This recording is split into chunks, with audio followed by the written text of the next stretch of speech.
어떤 노총각이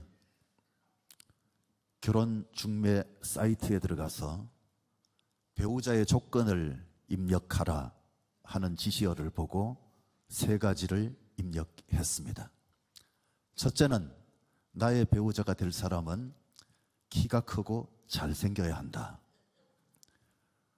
두 번째, 직업이 좋고 모아놓은 돈이 좀 있어야 한다. 세 번째, 성품이 좋아야 한다. 그랬더니 그 사이트에서 즉각적으로 응답이 오는데 네 가지 형태의 질문형으로 응답이 옵니다. 첫째, 당신은 키가 크고 잘생겼습니까? 두 번째, 당신은 직업이 좋고 돈을 모아놓은 돈이 좀 있으십니까? 세 번째, 당신은 성품이 좋으십니까? 그리고 네 번째는 당신의 학력과 소셜 포지션, 사회적 지위가 탁월하십니까? 그런 질문이 떴어요. 그래서 다른 것도 아니고 결혼인데 속일 수는 없다 싶어서 NO라고 답을 썼습니다. 그랬더니 갑자기 삐 그러면서 루저 접근 금지 그럽니다. 세상에 많은 여성들은 키가 작은 사람을 루저라고 말하고 얼굴이 좀 못생기면 후저 그러고 돈이 없으면 꺼져 그러고 키도 작고 돈도 없고 얼굴도 못생기고 그러면 뒤져 그럽니다. 뒤져. 예수님이 이 땅에 오신 것이 위너들을 위해서 오심이 아니고 승리자들을 위해서 오심이 아니고 루저들, 외로운 사람들, 실패자들, 가난한 자들 그들을 위해서 예수님께서 오셨기 때문에 성탄은 더욱 많은 사람들이 기뻐하는 인류 최대의 축제가 된 줄로 믿습니다. 마태복음 2장 우리가 다 읽지 않았습니다만 2장 가운데 성탄을 가장 큰 기쁨의 날로 받아들인 사람들이 등장합니다. 그 사람들이 바로 동방박사들이었습니다. 성경은 그들이 갑자기 떠오르는 별을 보면서 이상한 별이다라고 생각하고 너무 또 큰 별이어서 왕별, 큰 감동을 받으면서 그 별을 보고 크게 기뻐했다. 10절 말씀을 보시면 그들이 별을 보고 매우 크게 기뻐하고 기뻐하더라. 더 이상 어떻게 표현할 수 없는 최상급의 기쁨이라고 할까요? 주체할 수 없는 기쁨을 누리게 된 것입니다. 그들에게 있어서 그날은 잊을 수 없는 날이에요. 아니 결코 잊어서는 안 될 그런 날이었습니다. 성탄이 바로 그런 날입니다. 평생 별을 보고 살던 사람들인데 늘 별을 보면서 연구하면서 삶을 살아왔던 사람들인데 단 한 번도 본 적이 없는 놀라운 별이 뜬 거예요. 너무 빛이 나요. 너무 커요. 도대체 어디서 났는지 알 수 없고 별자리도 알 수 없고 궤도도 알 수 없는 별이 딱 뜨게 된 것입니다. 유난히 크고 밝은 별. 왕의 별 보는 순간 완전히 감동에 사로잡힐 수밖에 없는 그런 별을 보게 된 것. 주저없이 행장을 챙겨서 그 별을 따라 나섰습니다. 도착한 곳은 예루살렘이었습니다. 왕의 별이니까 당연히 이곳 예루살렘에서 구세주가 태어나셨겠다 그렇게 생각을 했습니다만 왕궁에서도 탄생하지 않았고 베들레헴 어디에서도 예수님이 탄생하지 않았습니다. 사실 가장 먼저 찾아간 곳은 왕궁이었습니다. 그런데 놀랍게도 왕궁에 있는 사람들 중에 예수님의 탄생에 대해서 아는 사람이 없었습니다. 그들은 구약 성경에서 힌트를 찾습니다. 자료들을 꺼내서 열심히 연구를 해보고 난 다음에 하는 얘기가 만약에 정말로 구세주로서 왕이 태어나셨다면 그곳은 바로 베들레헴일 것이다. 그렇게 일러줍니다. 종교 지도자들이 다 모여 살고 있는 예루살렘이 아니라는 겁니다. 정복의 도시 위너들이 모여 살고 있는 로마도 아니었습니다. 그리고 대석학들, 철학자들이 다 모여 있는 아테네도 전혀 아니었고, 이스라엘의 작은 고을 베들레헴에서 태어나실 것이다. 그러면서 만약에 베들레헴에 가서 왕이 태어난 것을 찾게 되거든 우리에게도 꼭 알려달라, 그렇게 요청을 합니다. 그 이유는 만약에 왕이 태어났다면 죽여야 한다, 제거해야 한다, 그 생각을 가지고 있는 것이 바로 왕궁의 생각이었기 때문에 그렇습니다. 박사들은 빨리 다시 구세주가 어디서 나셨는지 찾아야만 했고, 가서 경배하겠다고 하는 그 열망을 가지고 다시 길을 나섰습니다. 그런데 왕궁을 나섰는데 신기하게도 동방에서 보던 그 별이 다시 나타나서 그들을 인도합니다. 그들을 인도해서 딱 멈춰 선 곳이 바로 베들레헴, 예수님이 탄생한 그곳에 별이 머물러 서게 됐다. 이 별을 발견했을 때 동방 박사들의 마음이 바로 크게 기뻐했다, 기뻐하고 또 기뻐했다. 성경이 그렇게 말하고 있는 것. 사랑하는 성도 여러분, 예수님의 탄생은 저 하늘에서도 사인이 있었고, 이 땅에 비록 소수의 사람들이지만 그들에게도 그 사인이 전달되어서 경배하기 위해서 먼 길을 나서서 가장 기쁜 마음으로, 즐거운 마음으로 찾아가 경배했다는 사실. 아마 동방박사들은 바로 이곳이구나 하는 것을 발견했을 때 그 자리에서 펄쩍펄쩍 뛰었을 거예요. 서로 얼싸안고 바로 여기다라고 기뻐하는 그런 자세를 취했을 것입니다. 드디어 구세주를 만나 뵙습니다. 그런데 하는 얘기가 이분이 바로 말구유에서 태어났다는 것입니다. 세상에 이게 말이 됩니까? 인류의 구세주가 오시는데 말구유에서 태어나셨다는 거예요.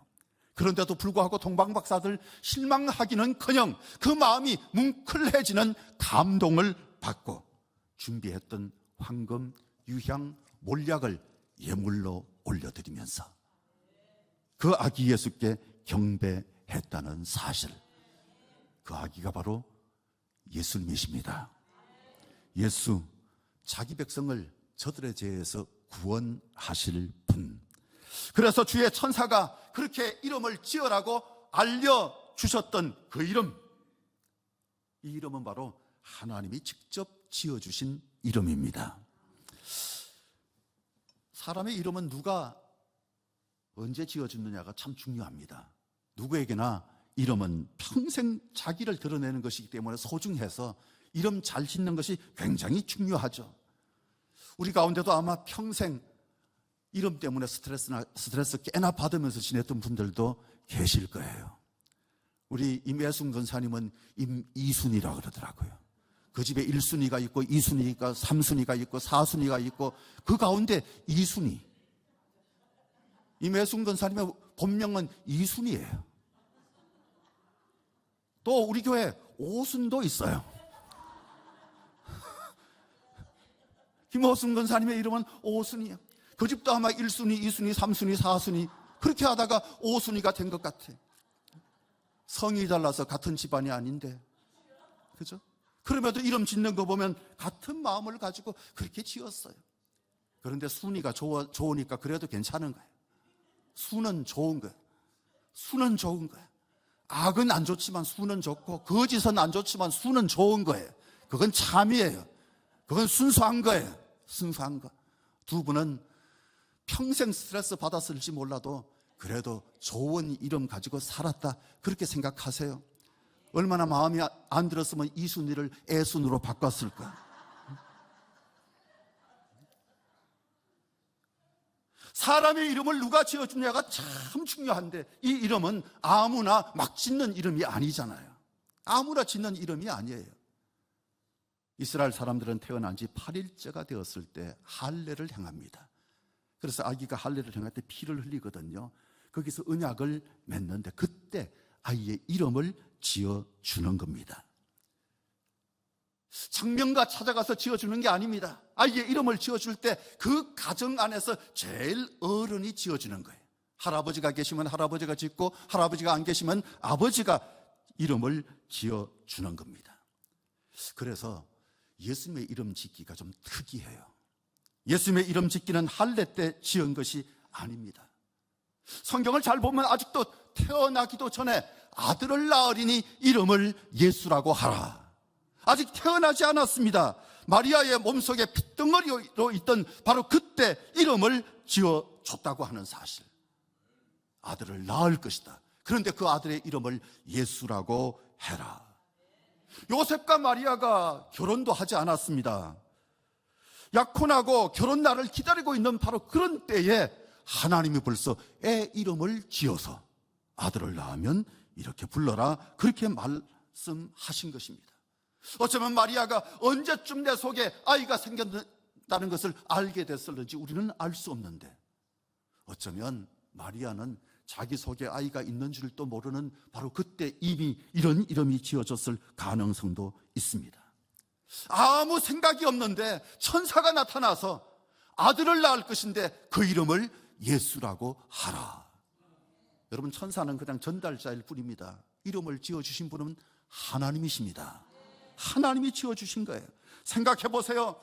여러분 주변에 하나님이 직접 이름 지어주신 분 계세요? 그런 분 보셨어요? 아무도 없습니다. 예수님만 하나님이 직접 이름을 지어주신 거예요. 하나님이 지어주신 이름. 누가 지어줬나도 중요하지만 이름 뜻도 굉장히 중요합니다. 이스라엘 사람들의 이름에는 다 뜻이 있습니다.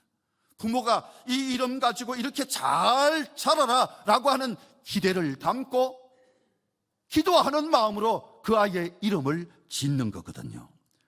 여러분, 물고기 뱃속에 들어갔다 살아남았던 요나 같은 경우는 이름의 뜻이 비둘기입니다. 비둘기. 많은 외침을 겪으면서 온갖 어려움 가운데 있었습니다. 아수르로부터 수많은 공격을 받으면서 지내왔기 때문에 아수르는 원수인데 하나님이 요나에게 가서 회개하라고, 그들이 심판받을 것 같은데 그들을 살려야 되지 않겠냐고 가서 회개를 선포하라. 그것 때문에 삐져가지고 하나님이 이러시면 안 된다고, 얼마나 전쟁에 시달리고 어려움이 많았는데 그러면서 내뺐던 거거든요. 도망을 쳤던 거거든요. 결사적으로 도망을 쳤던 것.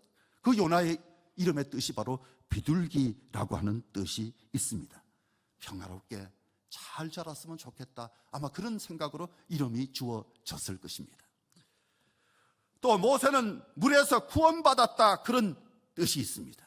이 이름에는 나일강에서 떠내려갈 때 건져내는 거잖아요.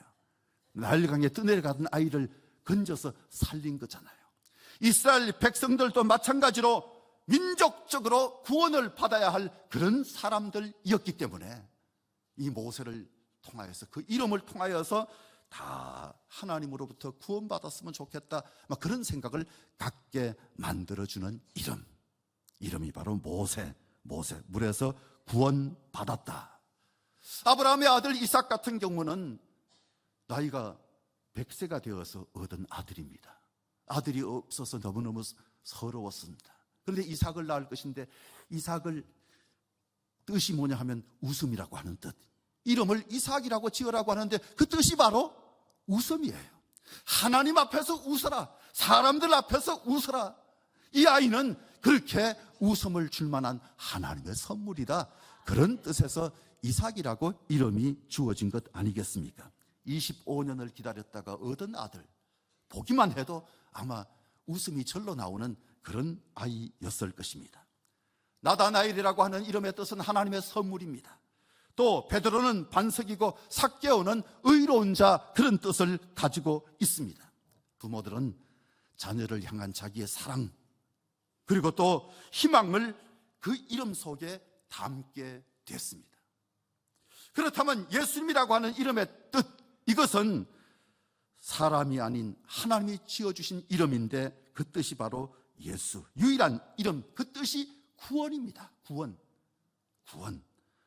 구약 성경에 나오는 여호수아, 이사야, 호세야, 이거 다 같은 어근을 가진 이름들인데, 여러분, 여호수아도 여호와는 구원이시다.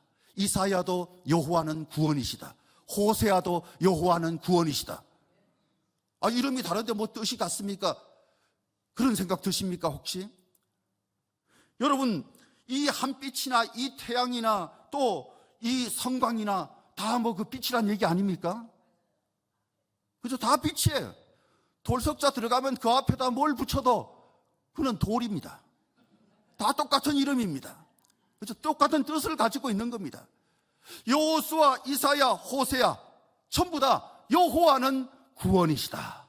여호와는 구원이시다. 예수님은 예수아, 여호수아하고 굉장히 비슷한데 바로 하나님이 구원하신다, 하나님이 구원이시다, 그런 뜻을 가지고 있는 것. 이사야나 호세아의 제일 뒷글자 야아 이런 게 바로 야훼 하나님, 야훼 하나님을 뜻하고, 가운데 있는 사자, 스자 뭐 이런 것들은 동사예요. 동사. 구원하다, 치료하다, 뭐 건져내다 뭐 이런 뜻을 가지고 있는 거거든요. 그러니까 하나님이 구원자가 되신다, 그런 뜻을 가지고 있는 것. 신약 성경에 예수님이라고 하는 이름이 100번 가까이 등장하는, 예수님은 성경 속의 주인공이십니다. 성경의 중심 인물이십니다. 사람들은 그 이름으로 구원을 받고요, 사람들은 그 이름으로 제사함을 받고, 그 이름으로 침례를 받고, 그 이름으로 성령을 받고, 그 이름으로 교회가 세워지고, 그 이름으로 전도하라고 우리에게 주신 이름, 그 이름이 바로 예수. 성경학자들은 신구약에 이 예수님의 가난 이름이 700가지가 넘는다, 그렇게 말합니다.